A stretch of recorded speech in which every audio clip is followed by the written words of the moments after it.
In the Kindom of Fools by A.K. Ramanujam continued. A short summary of what you have heard in the previous class. The king and his minister in the Kindom of Fools were stupid. They ordered that night should be treated as day and all the people should work at that time. They should go to bed as soon as the day broke. The orders were followed by the people under the fear of being put to death if not followed. This delighted the king and the minister. Once a guru and his disciple came to the kingdom during the day, finding it beautiful but totally deserted. Everyone, including the animals, was asleep. They were tired and hungry but could not get anything to eat till the evening, when the whole place woke up and came to life. When the guru and disciple bought some food items, they surprisingly found that everything, whether it was a bunch of bananas or a measure of rice, cost the same, 1 tutu, the local currency.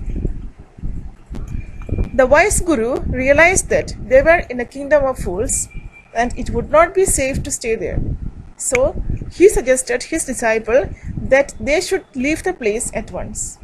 But the disciple was fond of food and found it very cheap to stay on. The guru left. Soon the disciple grew very fat by eating to his fill. One day, a thief broke into the house of a rich merchant to steal his valuables by breaking a wall. But as he was going out with the stolen stuff, the old wall fell on him and killed him. The brother of the thief complained before the king that the owner of the house was to be blamed for the death and demanded justice. The king heard the case and the merchant was found guilty because his house wall collapsed and killed the thief. The merchant blamed the bricklayer who built the wall, as it was thought that his bad workmanship created a weak wall. But the bricklayer to the dancer who distracted him when he was making the wall by passing in front of him a dozen times during the day, resulting in poor quality of the wall.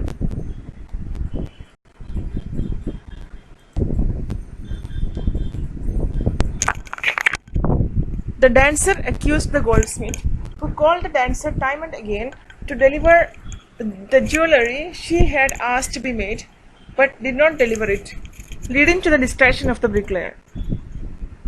The goldsmith blamed the merchant's father, as he had been making the urgent jewelry for him, thus delaying the finishing of the dancer's jewelry. As the father was dead, the merchant was finally pronounced guilty, and as he had inherited all the wealth as well as the bad deeds of his father. A new stake was built for the execution, but the merchant was too thin to fit the stake. So the king ordered to search for a fatter man to fit the stake, and the disciple was brought for execution. Let's now continue reading.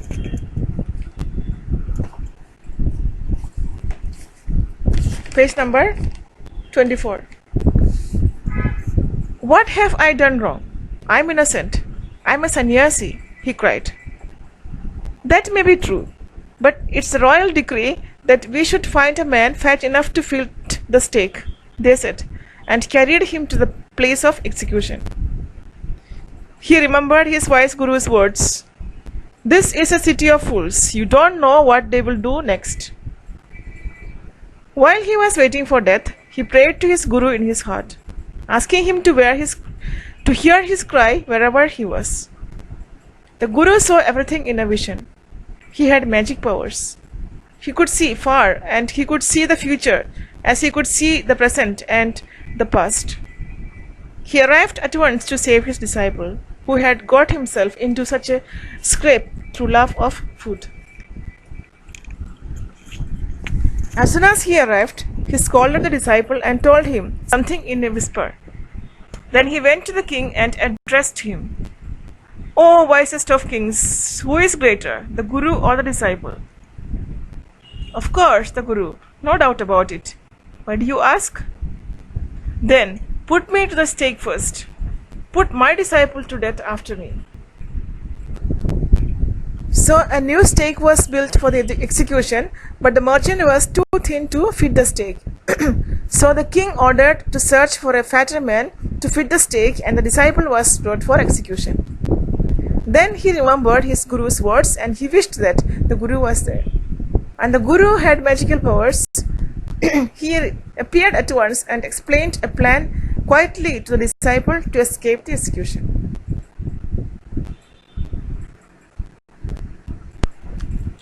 When the disciple heard this, he understood and began to clamor.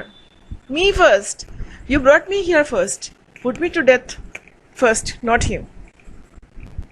The guru and the disciple now got into a fight about who should go first. The king was puzzled by this behavior. He asked the guru, "Why do you want to die?" "We chose him because we needed a fat man for the stake." "You shouldn't ask me such questions. Put me to death first," replied the guru. "Why? There's a mystery here. As a wise man, you must make me understand." "Will you promise me to put to death if I tell you?" asked the guru. The king gave him his solemn word. The guru took him aside, out of the servant's earshot, and whispered to him, "Do you know why we want to die right now, the two of us? We have been all over the world, but we have never found a city like this or a king like you. The stake is a stake of the God of justice. It's new. It has never had a criminal on it. Whoever dies on it first will be reborn as king of this country. And whoever goes next will be the future minister of this country. We are sick of our ascetic life. It would be nice to enjoy ourselves as king and minister for a while. Now, keep your word, my lord, and put us to death. Me first, remember." The king was now thrown into a deep thought. He didn't want to lose the kingdom to someone else in the next round of life. He needed time. So he ordered the execution postponed to the next day and talked in secret with his minister. "It's not right for us to give over the kingdom to others in the next life. Let's go on the stake ourselves and we will be reborn as king and minister again. Holy men do not tell lies," he said, and the minister agreed. So he told the executioners, "We'll send the criminals tonight. When the first man comes to you, put him to death first. Then do the same to the second man. Those are my orders. Don't make any mistake." That night the king and his minister went secretly to the prison, released the guru and the disciple, disguised themselves as the two, and, as arranged beforehand with loyal servants, were taken to the stake and promptly executed.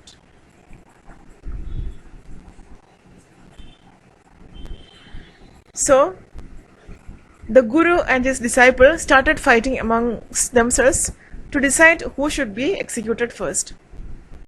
When the king asked them why they were fighting, the guru explained that the new stake was the stake of God of justice, and whoever was executed first on it would be reborn as a king.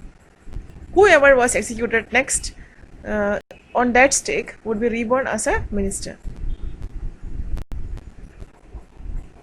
The puzzled king, believing what the guru said, discussed the matter with his minister and decided that if they themselves were executed on that stake first, they would be reborn as king and minister. So they freed the guru and disciple, secretly planning to die on the stake the same night. When the bodies were taken down to be thrown to crows and vultures, the people panicked. They saw before them the dead bodies of the king and the minister. The city was in confusion. All night they mourned and discussed the future of the kingdom. Some people suddenly thought of the guru and the disciple and caught up with them as they were preparing to leave town unnoticed. "We people need a king and a minister," said someone. Others agreed. They begged the guru and the disciple to be their king and their minister. It didn't take many arguments to persuade the disciple, but it took longer to persuade the guru. They finally agreed to rule the kingdom of the foolish king and the silly minister on the condition that they could change all the old laws. From then on, night would be night, and day would again be day, and you could get nothing for a dudu. It became like any other place. So when the dead bodies of king and the minister were taken down, the people mourned their deaths and requested the Guru and his disciple to become the next king and the minister of the kingdom. The Guru and disciple agreed on the condition that they would change all the old laws back to the normal laws of any other kingdom, and that they would not get anything for one dudu.